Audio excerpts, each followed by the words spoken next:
Welcome back. Today, we are diving into a Supreme Court case that honestly reads more like a Hollywood thriller.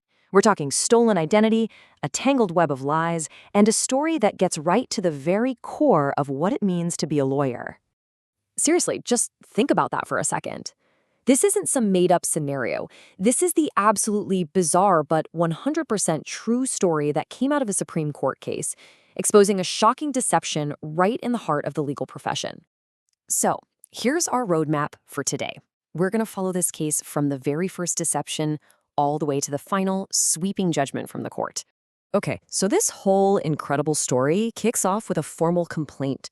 It was filed with the Integrated Bar of the Philippines, which you can think of as the official organization for all lawyers in the country. And this one document, it was the spark that lit the fuse. And the charge itself was just wild.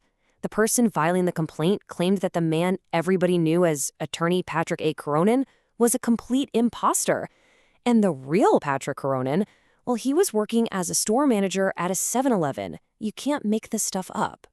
All right, to really wrap our heads around how this could even happen, we need to get to know the two brothers at the center of this whole mess. The court records laid out their life stories, and let me tell you, their paths could not have been more different. So, look at this. The court records established, without a doubt, two totally separate people. On one side, you have Patrick, the real one, with a business degree and a job managing a store. On the other, you have his brother Richard, who didn't even graduate from the military academy. They even had different wives. This distinction was absolutely crucial for proving the identity theft later on. So how did this elaborate lie finally fall apart?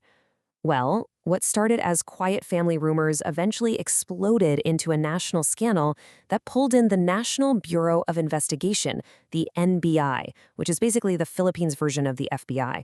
You know, for years, the real Patrick just kind of ignored the rumors. He figured, what's the harm? But that all changed in 2009. He gets a call from his employer telling him he needs to come to the head office. And when he gets there, he's told the NBI wants to speak with him. And just like that, the real Patrick was completely entangled in his brother's alleged crimes.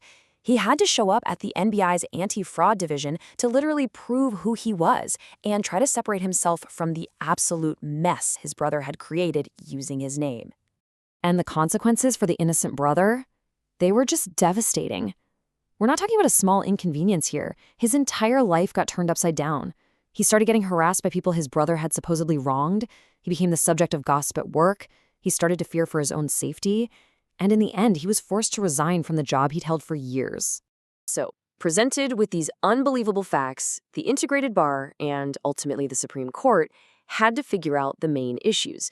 Basically, what do you do with a fake lawyer? These are the two big legal questions the court had to tackle. First, do you erase the fraudulent name from the official list of all lawyers?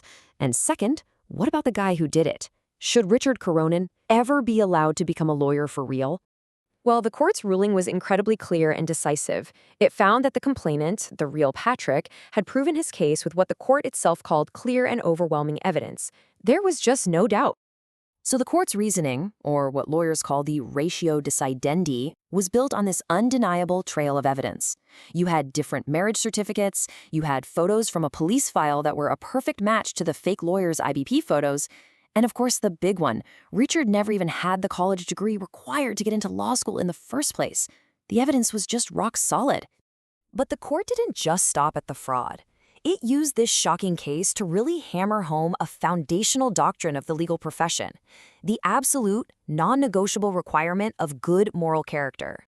And this right here is the key principle. The court makes it clear good moral character isn't about your reputation or what people think you are. It's about what you really are. It's an objective standard, and the absolute bare minimum is common honesty.